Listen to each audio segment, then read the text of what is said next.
4억 5천만 원이 증발했습니다. 그것보다 더 슬픈 건 아내가 세상을 떠났습니다. 6억 원짜리 집이 1억 5천만 원이 됐습니다. 그보다 더 아픈 건 제 아내가 세상을 떠났다는 겁니다. 저는 박성호, 올해 60살입니다. 32년 동안 대기업에서 팀장까지 올라갔고 퇴직금과 서울 아파트를 팔아 5억 5천만 원을 모았습니다. 그 돈으로 전원주택을 샀습니다. 삭막한 서울을 떠나 아내와 단둘이 여유롭게 살고 싶었거든요.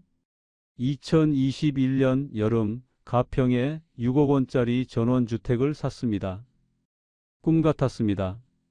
하지만 불과 1년 만에 집값은 반토막이 났고 그 스트레스로 아내는 병을 얻었습니다.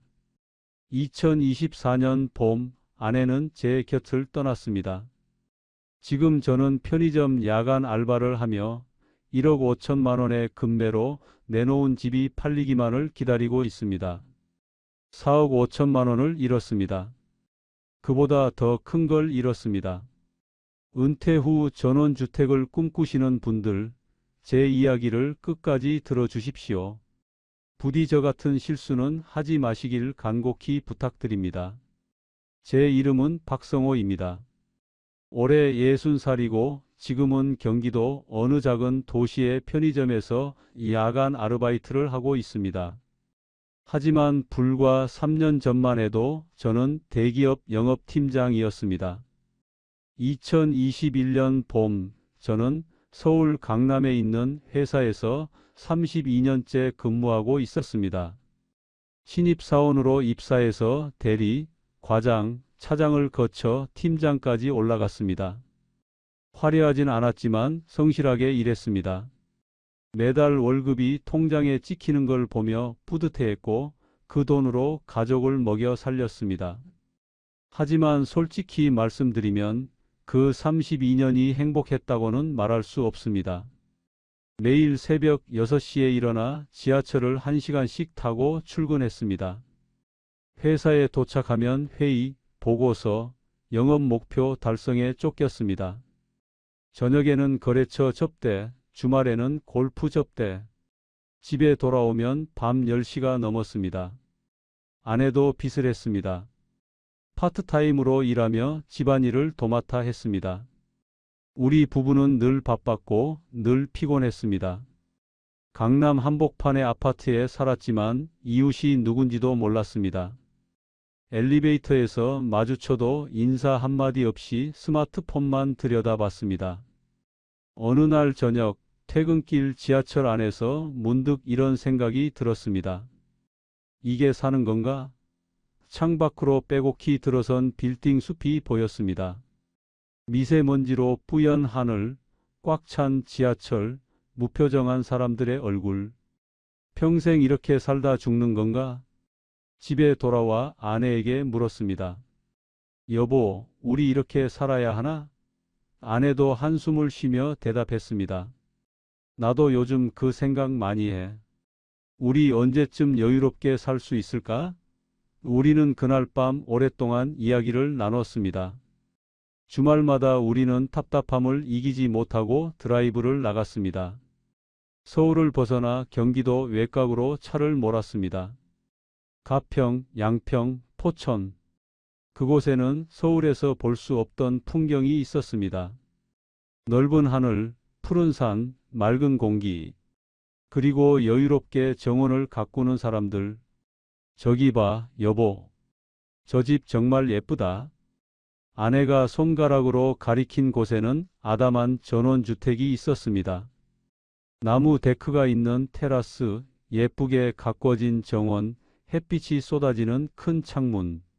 우리도 저렇게 살 수 있을까? 제가 물었습니다. 당신 퇴직하면 한번 생각해보자. 아내가 웃으며 답했습니다.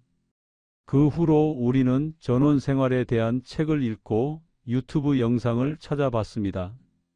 텔레비전에서 전원 생활을 다루는 예능 프로그램도 빠짐없이 챙겨봤습니다. 화면 속 사람들은 정말 행복해 보였습니다. 아침에 일어나 텃밭에서 채소를 따고 느긋하게 커피를 마시고 저녁에는 테라스에서 별을 보며 와인을 즐기는 모습. 우리도 저렇게 살고 싶어. 아내가 말했습니다. 2021년 2월 회사에서 희망퇴직 대상자 명단이 나왔습니다. 제 이름이 있었습니다. 57세 이상은 모두 포함되었습니다. 처음엔 서운했습니다. 32년을 바친 회사인데 이렇게 내보내다니. 하지만 곧 생각이 바뀌었습니다. 이제 내 인생을 살 때가 됐구나. 퇴직금은 2억 5천만 원이었습니다. 32년치 땀의 대가였습니다. 통장에 그 큰 돈이 찍히는 걸 보는 순간 가슴이 뛰었습니다. 그날 밤 아내와 진지하게 이야기를 나눴습니다. 여보, 이제 우리 전원에서 살까? 정말? 아내의 눈이 반짝였습니다. 응, 서울 아파트도 팔고 전원주택으로 가자. 이제 우리만의 시간이야. 우리는 그날부터 본격적으로 계획을 세우기 시작했습니다. 서울 아파트는 얼마에 팔 수 있을지, 전원주택은 어디가 좋을지, 얼마 정도면 괜찮은 집을 살 수 있을지. 매일 밤 노트북을 펴놓고 부동산 사이트를 뒤졌습니다. 그때 우리는 정말 행복했습니다. 미래를 설계한다는 것, 꿈을 향해 나아간다는 것. 32년 동안 회사를 위해 일했지만 이제는 우리를 위한 시간이었습니다. 여보, 우리 여기서 100년 살자. 제가 말하면 아내는 환하게 웃었습니다. 그래, 100년 살자. 그때 저는 몰랐습니다. 그 꿈이 얼마나 빨리 악몽으로 바뀔지. 그리고 그 악몽이 제 아내의 목숨을 앗아갈 줄은 꿈에도 몰랐습니다. 시청 전 구독과 좋아요를 눌러주시면 여러분의 노후를 지키는 작은 행운이 될 수 있습니다. 2021년 4월 저는 회사를 정식으로 퇴직했습니다. 마지막 날 후배들이 작은 송별회를 열어줬습니다. 팀장님 행복하세요? 그들의 인사에 저는 웃으며 답했습니다. 너희들도 건강해라. 나처럼 30년 넘게 회사에 매이지 말고. 퇴직하고 나니 할 일이 명확했습니다. 서울 아파트를 팔고 전원주택을 사는 것. 저희 아파트는 강남에 있는 40평대 아파트였습니다. 15년 전에 4억 5천만 원에 샀는데 2021년 봄 시세는 9억 원이었습니다. 부동산 중개인은 자신 있게 말했습니다. 지금이 최고점입니다. 빨리 파세요. 5월 아파트가 9억 원에 팔렸습니다. 그 중에서 은행 대출 4억 원을 상환하고 나니 순수익이 5억 원이었습니다. 퇴직금 2억 5천만 원과 합치니 총 5억 5천만 원. 우리 부부가 평생 모은 전 재산이었습니다. 이 돈이면 전원에서 평생 살 수 있어. 제가 자신 있게 말했습니다. 정말 그럴까? 아내가 조심스럽게 물었습니다. 당연하지. 집 사고도 2억은 남을 거야. 그 돈으로 10년은 너끈히 살 수 있어. 그 사이에 뭐라도 하면서 살면 되지. 우리는 주말마다 전원주택을 보러 다녔습니다. 가평, 양평, 포천, 여주, 경기도 곳곳을 돌아다녔습니다. 하지만 마음에 드는 집을 찾기가 쉽지 않았습니다. 예쁜 집은 너무 비쌌고 저렴한 집은 너무 낡았습니다. 6월 어느 날 가평에서 운명처럼 집을 발견했습니다. 300평 대지에 지은 지 3년 된 전원주택이었습니다. 2층짜리 주택에 테라스, 정원, 주차장까지 갖춰져 있었습니다. 집 앞으로는 작은 계곡이 흐르고 뒤로는 산이 병풍처럼 둘러싸여 있었습니다. 여보, 여기다. 아내가 제 손을 꼭 잡았습니다. 정말 예쁘다. 저도 한눈에 반했습니다. 거실 창문으로 들어오는 햇빛, 나무로 만든 따뜻한 인테리어, 넓은 주방, 2층의 아늑한 침실. 우리 집이야, 이게. 제가 말했습니다. 부동산 중개인에게 물었습니다. 여기 얼마예요? 6억 원입니다. 토지가 2억 원이고 건물이 4억 원이에요. 원래 7억 원이었는데 급하게 파시는 거라 6억에 내놨습니다. 6억 원. 우리가 가진 돈 5억 5천만 원보다 5천만 원이 부족했습니다. 대출 5천만 원 정도는 받을 수 있겠죠? 제가 물었습니다. 퇴직하셨다면서요? 소득 증빙이 안 되면 어려울 수 있는데. 중개인이 난색을 표했습니다. 그래도 집 담보로 하면 되잖아요. 한번 알아봐 주세요. 다음 날 은행에 갔습니다. 다행히 집을 담보로 5천만 원 대출이 가능했습니다. 금리는 연 4%, 매달 이자가 약 17만 원씩 나가는 조건이었습니다. 이 정도면 괜찮아. 저는 결정했습니다. 7월 초 계약을 했습니다. 계약금 6천만 원을 먼저 주고 잔금은 8월 말에 치르기로 했습니다. 집에 돌아오는 길에 아내가 물었습니다. 여보, 정말 괜찮을까? 우리 가진 돈 다 넣는 건데. 걱정 마. 집값 계속 오르잖아. 1년만 있으면 7억은 될 거야. 저는 정말 그렇게 믿었습니다. 2021년은 부동산 대호황기였습니다. 뉴스마다 집값이 올랐다는 이야기뿐이었습니다. 지금이 기회야. 지금 안 사면 더 비싸질 거야. 저는 아내를 설득했습니다. 8월 말 잔금을 치렀습니다. 현금 5억 5천만 원과 대출 5천만 원으로 총 6억 원을 주고 집을 샀습니다. 등기를 마치고 열쇠를 받는 순간 가슴이 벅찼습니다. 드디어 우리 집이다. 아내와 함께 빈집안을 걸어 다녔습니다. 거실, 주방, 침실, 테라스. 하나하나 둘러보며 웃었습니다. 여기 소파 놓고 저기는 식탁 놓고.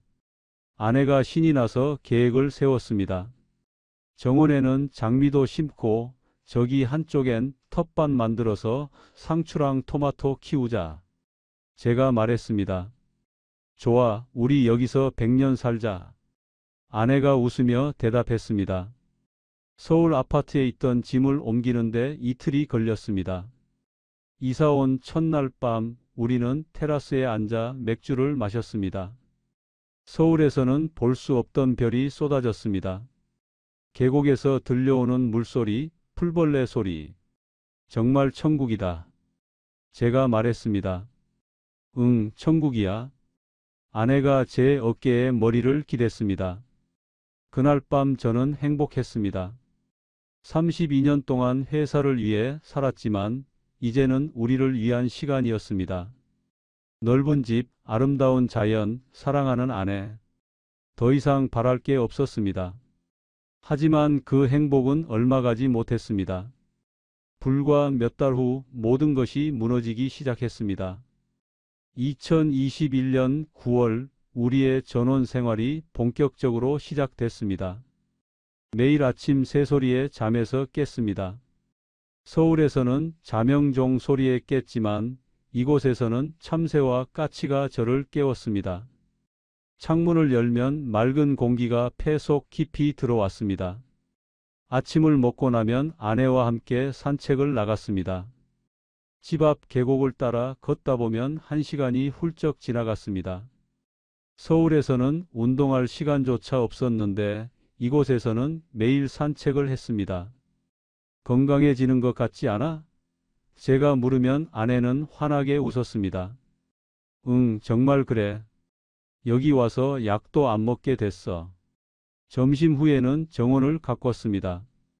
장미 묘목을 심고 잔디를 깔고 돌을 골라냈습니다. 힘들었지만 즐거웠습니다. 땀을 흘리며 일하는 게 억지로 하는 노동이 아니라 우리 집을 가꾸는 일이었으니까요. 여보, 여기 장미 피면 정말 예쁘겠다. 아내가 말했습니다. 내년 봄엔 장미꽃이 가득할 거야. 제가 답했습니다. 집 뒤편에 작은 텃밭도 만들었습니다. 상추, 고추, 토마토, 오이를 심었습니다. 매일 물을 주고 잡초를 뽑았습니다. 한 달쯤 지나니 상추가 자라기 시작했습니다. 여보, 우리가 키운 상추야. 아내가 신기해하며 따왔습니다. 그날 저녁은 직접 키운 상추로 쌈을 싸 먹었습니다. 이렇게 맛있을 수가. 정말 맛있었습니다. 주말이면 서울에 사는 친구들이 찾아왔습니다. 형님, 여기 정말 좋네요. 부럽습니다. 친구들이 감탄했습니다. 저는 뿌듯했습니다. 테라스에서 바비큐를 하고 맥주를 마시며 이야기를 나눴습니다. 형님은 진짜 인생 잘 사는 것 같아요. 후배가 말했습니다. 너희들도 퇴직하면 이렇게 살아봐. 진짜 좋아. 제가 권했습니다. 친구들이 오는 게 처음엔 좋았습니다. 하지만 점점 부담이 됐습니다. 주말마다 누군가가 왔습니다. 한 팀, 두 팀, 어떤 주말엔 세 팀이 겹쳤습니다. 아내는 손님 맞이하느라 바빴습니다. 커피를 내리고 과일을 깎고 식사를 준비했습니다. 10월쯤 되니 커피값만 한 달에 40만 원이 들었습니다. 손님들이 커피 맛있다며 계속 오니 좋은 원두를 사서 내렸거든요. 과일값, 고기값, 술값까지 합치면 한 달에 100만 원 넘게 들어갔습니다. 여보, 이거 좀. 아내가 조심스럽게 말했습니다. 괜찮아, 사람 사는 맛이지. 저는 대수롭지 않게 넘겼습니다. 11월에는 단풍이 들었습니다. 집 주변 산이 온통 빨갛고 노랗게 물들었습니다. 여기가 천국이네? 누군가 그렇게 말했을 때 저도 진심으로 동감했습니다. 저녁이면 테라스에 앉아 와인을 마셨습니다. 선선한 바람이 불고 낙엽이 떨어지고 별이 쏟아졌습니다. 여보, 우리 정말 잘한 거 맞지? 제가 물으면 아내는 고개를 끄덕였습니다. 응, 잘했어. 12월 초 첫눈이 내렸습니다. 아침에 일어나 창밖을 보니 세상이 하얗게 변해 있었습니다. 여보, 눈이야. 우리는 어린아이처럼 뛰어나가 눈사람을 만들었습니다. 서울에서는 차가 다니는 도로에 쌓인 지저분한 눈만 봤는데 이곳의 눈은 정말 깨끗했습니다. 그해 연말 저는 정말 행복했습니다. 평생 꿈꿔왔던 삶이 이거야. 제가 말하면 아내도 웃으며 동의했습니다. 서울에서 죽어라 일한 보람 있네. 우리는 새해를 여기서 맞이하기로 했습니다. 12월 30일 일밤 테라스에 앉아 샴페인을 터뜨렸습니다. 내년에도 건강하게 여기서 살자. 제가 말했습니다. 이 집이 우리 무덤까지. 아내가 제 손을 꼭 잡았습니다. 그때 우리는 정말 몰랐습니다. 이 행복이 얼마나 빨리 끝날지. 그리고 이 집이 정말 아내의 무덤이 될 줄은 꿈에도 몰랐습니다. 2022년 1월 1일 새해가 밝았습니다. 우리는 아침 일찍 일어나 산에 올라 해돋이를 봤습니다. 올해도 건강하게 잘 살자. 제가 말했습니다. 응, 100년 살자. 아내가 웃었습니다. 태양이 떠오르는 순간 세상이 황금빛으로 물들었습니다. 그 순간만큼은 모든 게 완벽해 보였습니다. 하지만 그 빛은 곧 어둠으로 바뀔 운명이었습니다. 2022년 1월 새해 들어 뭔가 이상한 징조들이 보이기 시작했습니다. 텔레비전 뉴스에서 한국은행 기준금리 인상 소식이 나왔습니다. 물가를 잡기 위해 금리를 올린다는 내용이었습니다. 저는 대수롭지 않게 생각했습니다. 우리랑 무슨 상관이야? 대출도 얼마 없는데? 2월 뉴스에서 집값 상승세 둔화 기사가 나오기 시작했습니다. 그동안 과열됐던 부동산 시장이 진정 국면에 접어들었다는 분석이었습니다. 저는 여전히 걱정하지 않았습니다. 서울 이야기겠지. 전원주택은 상관없어. 3월 어느 날 산책을 하다가 이상한 걸 발견했습니다. 우리 집에서 500m쯤 떨어진 전원주택 앞에 금매 팻말이 붙어 있었습니다. 그 집은 우리 집과 비슷한 크기의 2층 전원주택이었습니다. 6억에 급매라고 적혀 있었습니다. 저 집도 6억이네? 제가 이상하게 여겼습니다. 우리가 집을 살 때 그 집은 6억 5천만 원에 매물로 나와 있었거든요. 5천만 원 내렸네? 조금 찜찜했지만 대수롭지 않게 넘겼습니다. 4월 주변에 매물이 하나둘씩 늘어났습니다. 급매 팻말이 달린 집들이 눈에 띄기 시작했습니다. 부동산 앱을 켜보니 가평 전원주택 매물이 3월보다 2배 가까이 늘어나 있었습니다. 왜 이렇게 많이 나왔지? 불안감이 스멀스멀 올라왔습니다. 5월 초 옆집이 팔렸다는 소식을 들었습니다. 그 집은 작년에 6억 5천만 원에 매물로 나왔던 집인데 결국 5억 5천만 원에 팔렸다고 했습니다. 1억 원이나 떨어진 가격이었습니다. 뭐야, 왜 이렇게 싸게 팔았대? 제가 놀라서 물었습니다. 급하게 팔아야 했대요. 사정이 생겨서. 이웃이 답했습니다. 그날 밤 저는 잠이 오지 않았습니다. 부동산 앱을 켜서 가평 전원주택 시세를 확인했습니다. 작년에 6억 전후로 거래됐던 비슷한 평수의 집들이 5억 중반대로 내려와 있었습니다. 설마 우리 집도? 가슴이 철렁 내려앉았습니다. 다음 날 우리 집을 중개한 부동산에 전화했습니다. 사장님, 우리 집 지금 시세가 어떻게 돼요? 아, 박 팀장님. 요즘 시세가 좀 안 좋아요. 6억은 좀 어렵고 5억 5천에서 5억 7천 정도 될 것 같습니다. 머리를 망치로 얻어맞은 기분이었습니다. 10달 만에 3천에서 5천 떨어진 거예요?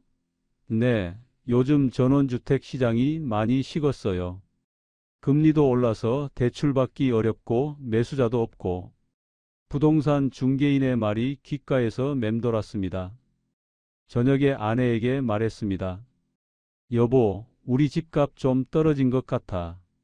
얼마나? 한 3천에서 5천 정도.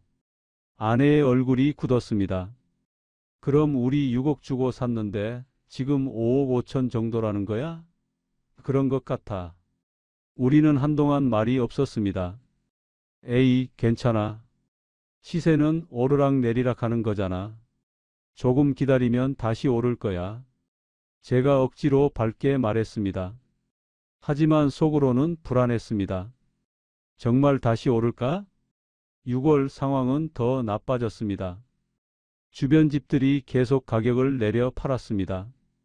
5억 5천, 5억 3천, 5억. 떨어지는 속도가 점점 빨라졌습니다.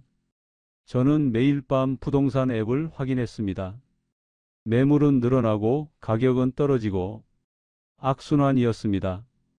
7월 뉴스에서 부동산 하락세 본격화 기사가 쏟아졌습니다. 금리 인상으로 집값 급락, 전원주택 매매 절벽. 제가 두려워했던 일이 현실이 됐습니다. 8월 잠을 잘 수가 없었습니다. 밤마다 뒤척이며 부동산 앱만 확인했습니다. 우리 집 근처 비슷한 집들이 4억 7천, 4억 5천으로 내려와 있었습니다. 이제 우리 집도 5억이 안 되겠네. 절망감이 밀려왔습니다. 9월 부동산에 다시 전화했습니다. 사장님, 우리 집 지금 얼마쯤 돼요? 지금은 4억 5천에서 4억 7천 정도 될 것 같습니다. 뭐라고요? 6억 주고 산 집이 4억 5천이요? 죄송합니다. 요즘 시장이 너무 안 좋아서.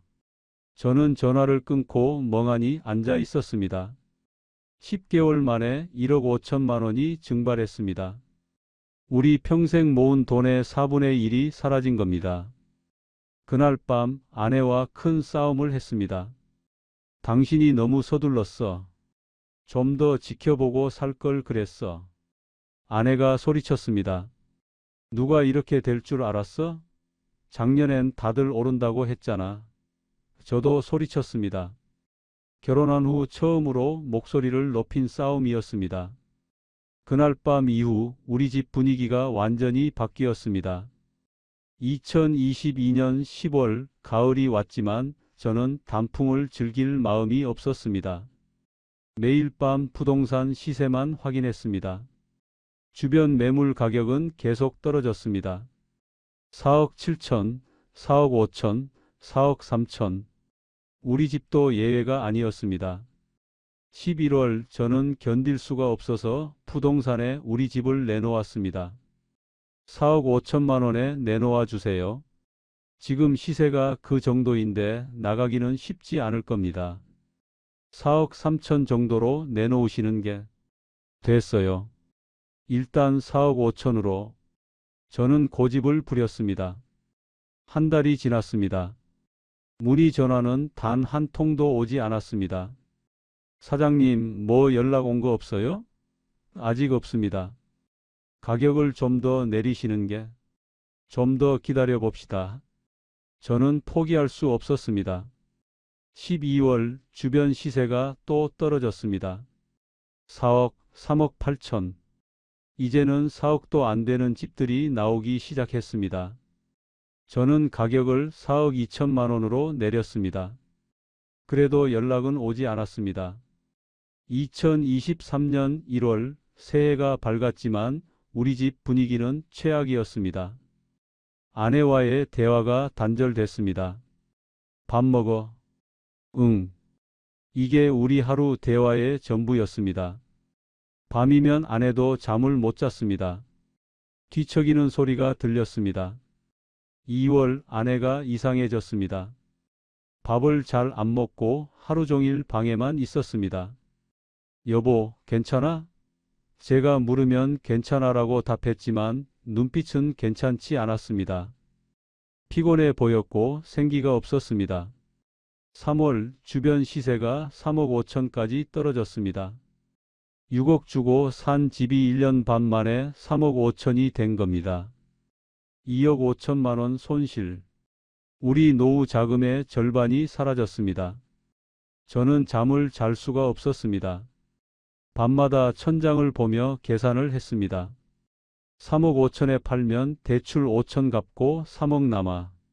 그럼 우리 평생 모은 돈 5억 5천 중에서 3억만 남는 거네. 2억 5천을 날린 거야.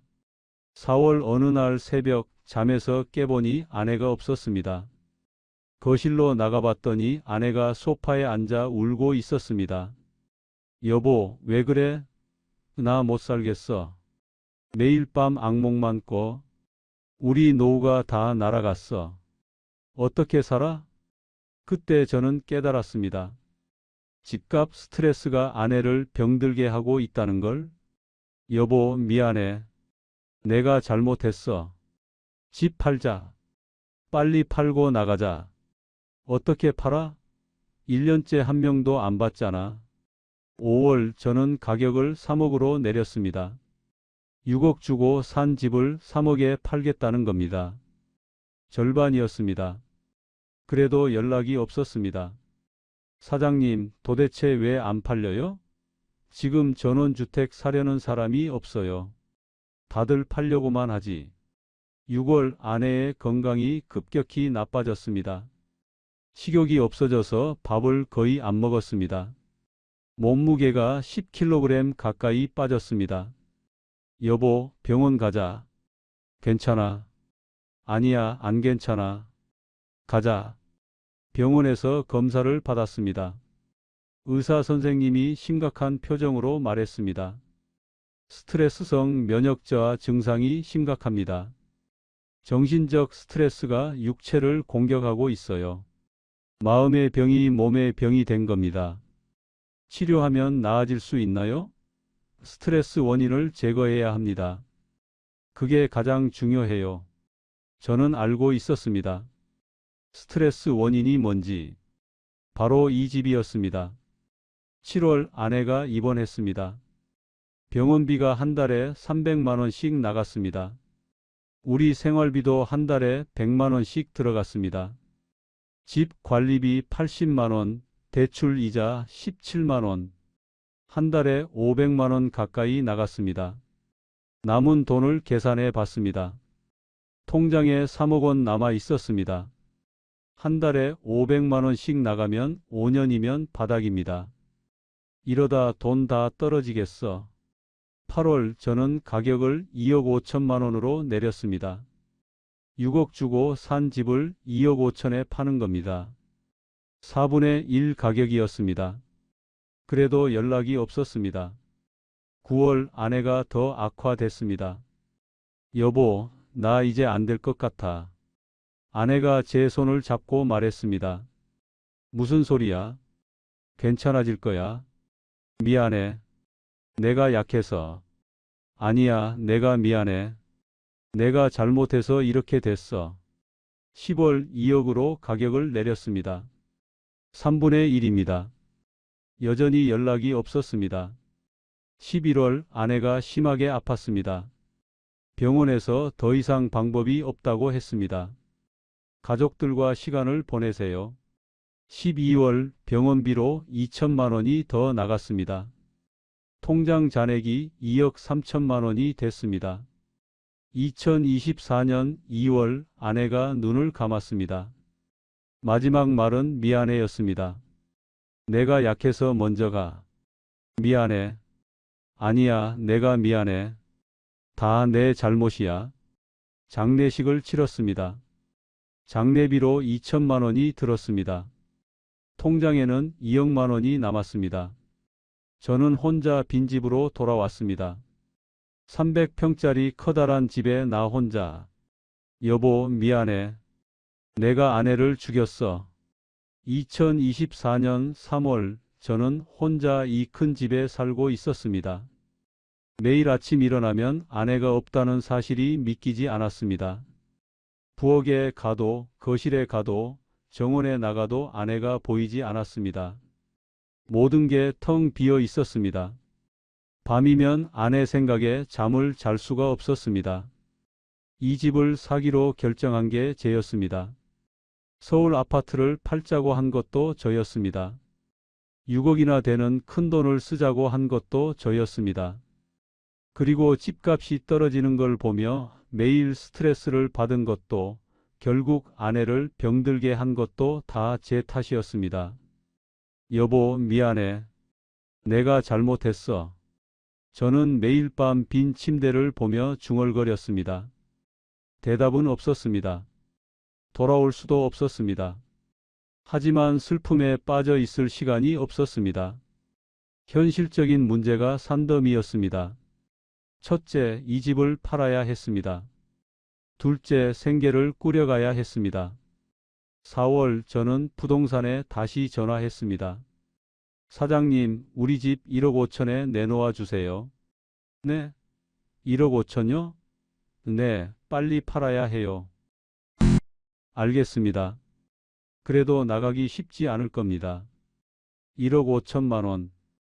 6억 주고 산 집을 4분의 1 가격에 파는 겁니다. 4억 5천만 원 손실. 우리 평생 모은 돈의 거의 대부분을 잃는 겁니다. 하지만 선택의 여지가 없었습니다. 한 달이 지났습니다. 연락이 없었습니다. 2달이 지났습니다. 여전히 연락이 없었습니다. 사장님, 문의라도 있어요? 죄송합니다. 한 건도 없습니다. 6월 제 통장 잔액을 확인했습니다. 2억만 원에서 시작해서 석 달 동안 500만 원씩 나갔습니다. 1억 8,500만 원이 남았습니다. 한 달 생활비 100만 원, 집 관리비 80만 원, 대출 이자 17만 원. 한 달에 200만 원씩 나갑니다. 1억 8,500만 원이면 90개월, 즉 7년 반을 버틸 수 있습니다. 하지만 7년 반 동안 이렇게 앉아만 있을 수는 없었습니다. 제 나이 60입니다. 일을 해야 했습니다. 돈을 벌어야 했습니다. 일자리를 찾기 시작했습니다. 인터넷으로 구인 광고를 찾아봤습니다. 하지만 60살에 할 수 있는 일이 많지 않았습니다. 더구나 가평 같은 전원 지역엔 일자리 자체가 드물었습니다. 7월 가평 읍내 편의점에서 야간 알바를 구한다는 광고를 봤습니다. 밤 10시부터 아침 6시까지. 시급 9,500원. 나이 무관. 저는 전화를 걸었습니다. 저 지원하고 싶은데요. 나이가 어떻게 되세요? 60입니다.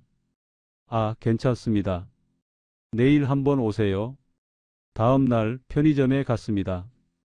점주는 50대 초반쯤 돼 보이는 남자였습니다. 야간 근무 해보신 적 있으세요? 없습니다. 하지만 열심히 하겠습니다. 뭐 어렵진 않아요. 손님 계산하고 물건 진열하고 청소하고 그거면 돼요. 한 달에 얼마쯤 받나요? 하루 8시간, 주 6일 일하시면 한 달에 약 200만 원 정도 됩니다. 200만 원. 대기업 팀장 시절 제 월급은 700만 원이었습니다. 그게 이제 200만 원이 됐습니다. 하겠습니다. 저는 고개를 숙였습니다. 60살의 편의점 야간 알바. 32년 회사 생활이 여기까지 왔습니다. 8월 1일 첫 출근을 했습니다. 밤 10시 작업복을 입고 편의점에 들어섰습니다. 점주가 간단히 업무를 설명했습니다. 삼각김밥은 여기, 도시락은 여기 진열하시고요. 담배는 뒤에 있고. 어렵지 않아요. 첫날 밤은 정말 길었습니다. 손님은 별로 없었습니다. 한두 시간에 한 명씩 왔습니다. 택시 기사님들이 주로 왔습니다. 삼각김밥 하나요? 1,500원입니다. 계산하고 봉투에 넣어 드렸습니다. 새벽 4시쯤 정말 졸렸습니다. 하지만 잘 수 없었습니다. 서서 물건을 정리하고 바닥을 쓸고 유통기한 지난 도시락을 폐기했습니다. 이게 내 인생이구나. 쓸쓸했습니다. 아침 6시 교대 시간이 됐습니다. 주간 근무자가 들어왔습니다. 수고하셨어요. 네, 수고하세요. 저는 비틀거리며 집으로 돌아왔습니다. 집에 돌아와 거울을 봤습니다. 작업복을 입은 60살 노인. 32년 전 정장을 입고 출근하던 젊은 신입사원. 그 사이 시간이 어떻게 흘렀는지 모르겠습니다. 샤워를 하고 잠자리에 들었습니다. 하지만 잠이 오지 않았습니다. 낮에 자려니 햇빛이 눈부셨습니다. 커튼을 쳤지만 소음이 들렸습니다. 결국 2시간 자고 일어났습니다. 이렇게 한 달이 지났습니다. 첫 월급을 받았습니다. 200만 원. 그 중에서 관리비 80만 원, 대출 이자 17만 원을 냈습니다. 생활비로 100만 원을 쓰니 3만 원이 남았습니다.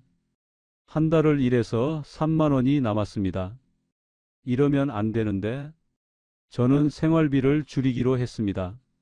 하루 한 끼만 먹고 전기도 아끼고 난방도 최소한만 했습니다. 그렇게 한 달에 50만 원을 아꼈습니다. 9월 가격을 1억으로 더 내렸습니다. 6억 주고 산 집을 1억에 파는 겁니다. 6분의 1입니다. 그래도 연락이 없었습니다. 혼자 사는 300평짜리 집, 매일 밤 편의점 야간 알바, 팔리지 않는 집, 줄어드는 통장 잔액. 이게 제 인생이 됐습니다. 2024년 10월 편의점에서 일한 지 석 달째가 됐습니다. 이제는 조금 익숙해졌습니다. 야간 근무 특유의 피로감도, 손님 응대도, 물건 진열도.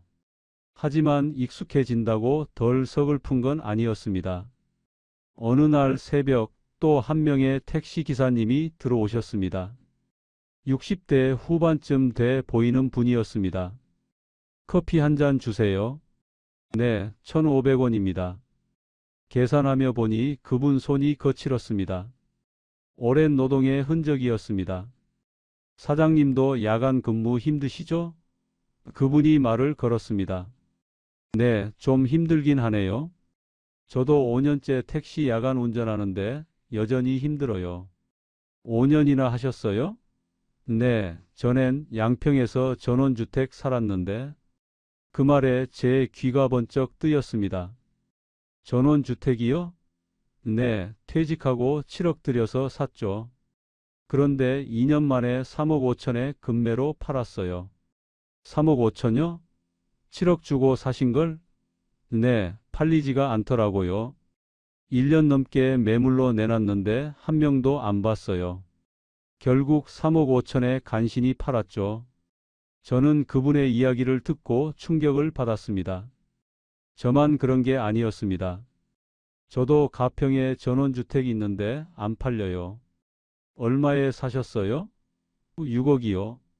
지금 1억에 내놨는데도 안 팔려요. 1억이요?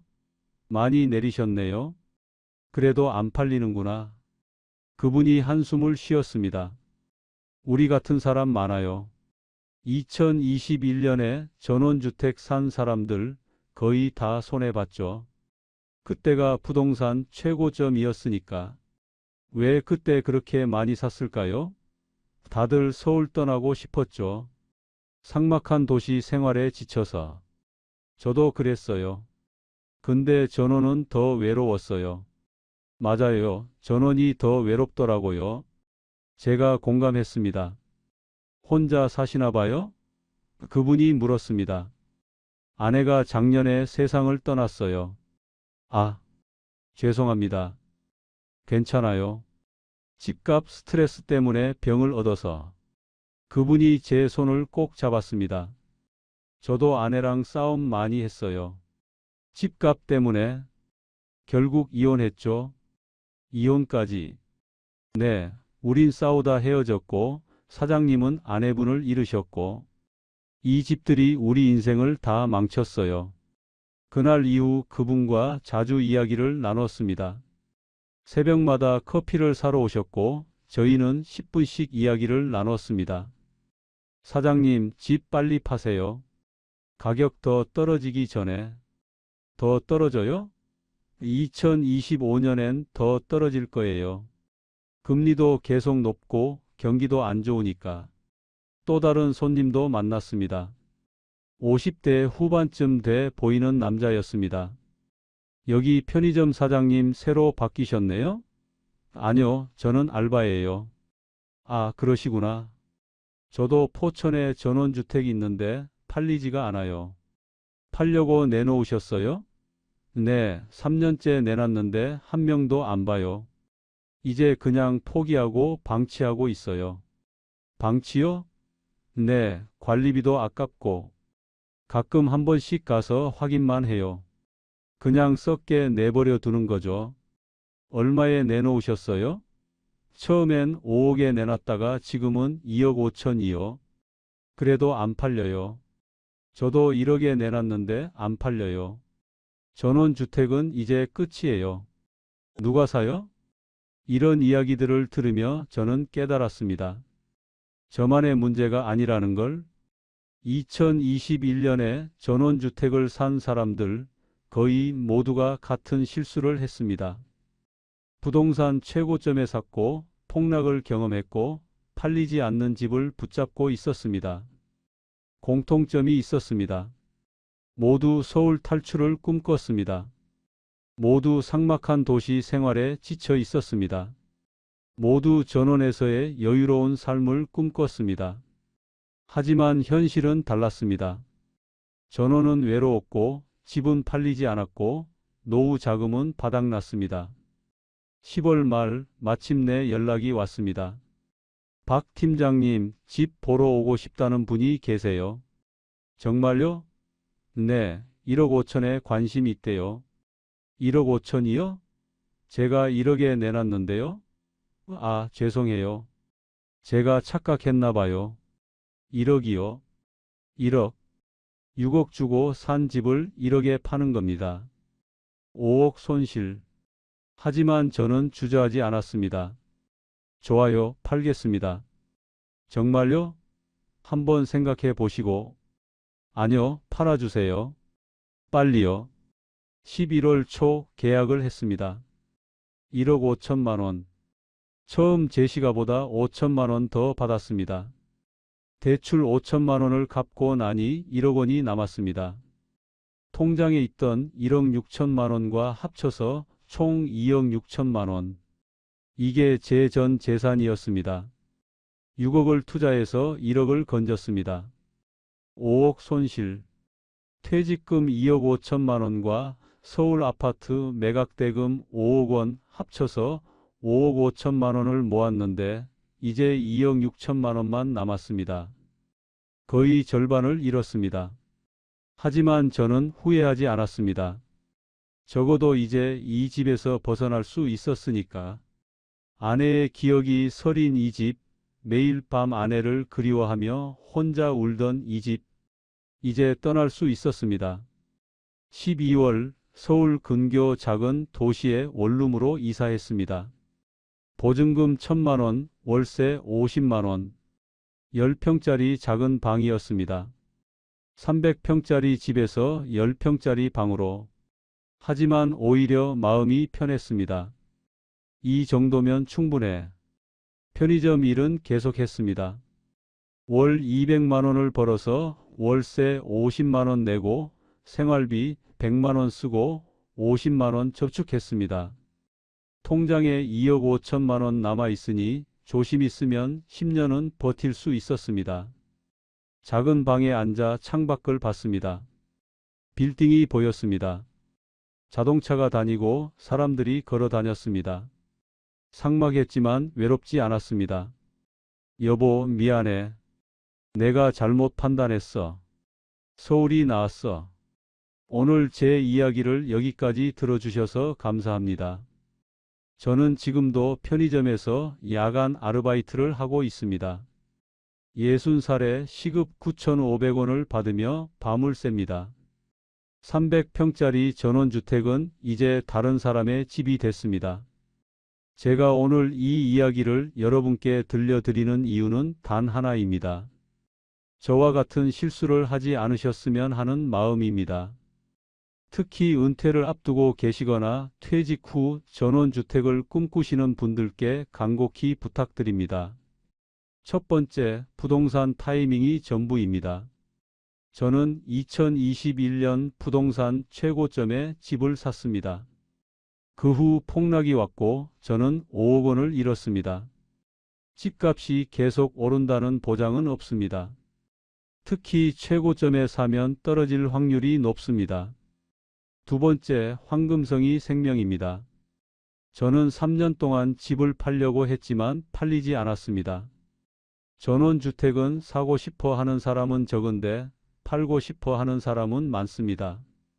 팔고 싶을 때 팔 수 없는 집은 독입니다. 세 번째, 큰 집은 필요 없습니다. 저는 300평짜리 집을 샀지만 혼자 살게 됐습니다.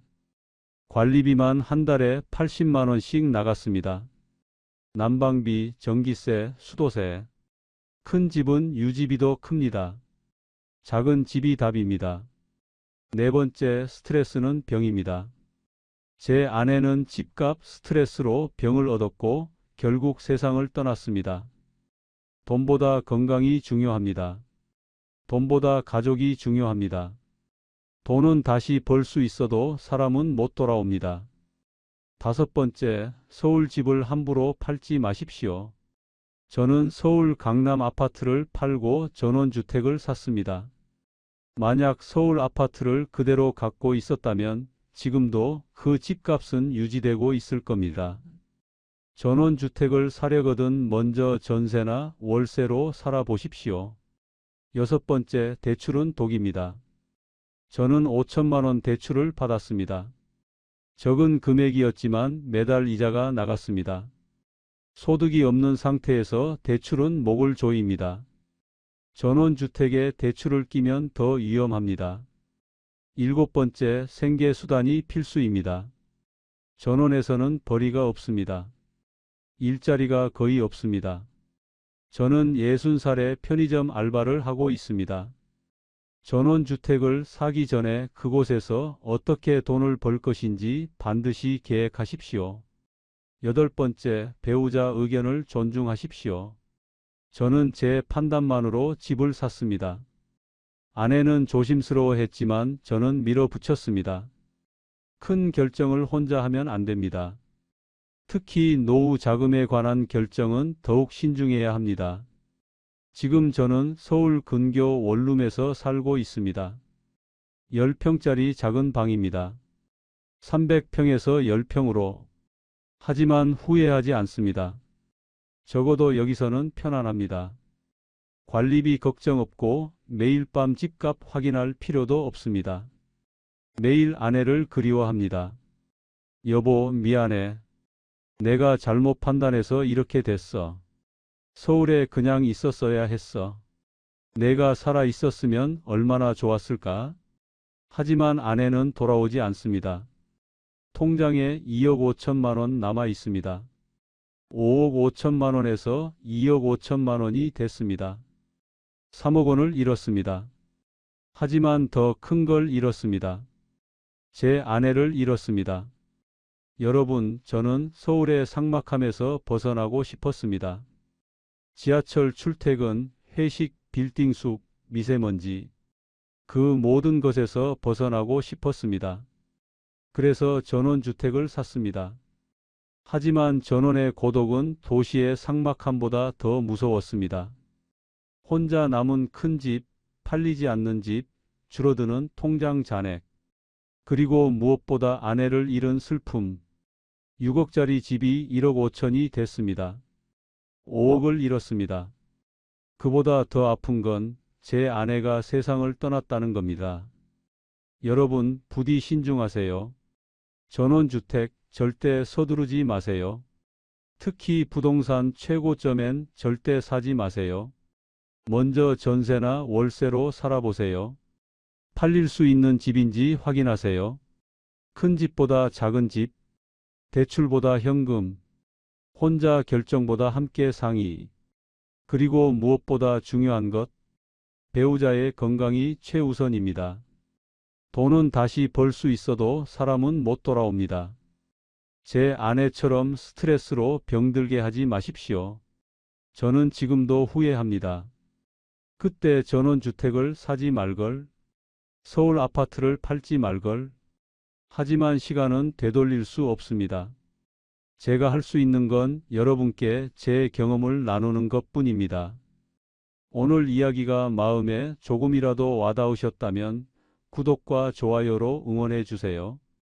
여러분의 작은 클릭 하나하나가 또 다른 누군가의 시행착오를 막아줄 수 있는 용기가 됩니다. 다음에도 소중한 이야기로 찾아뵙겠습니다. 감사합니다.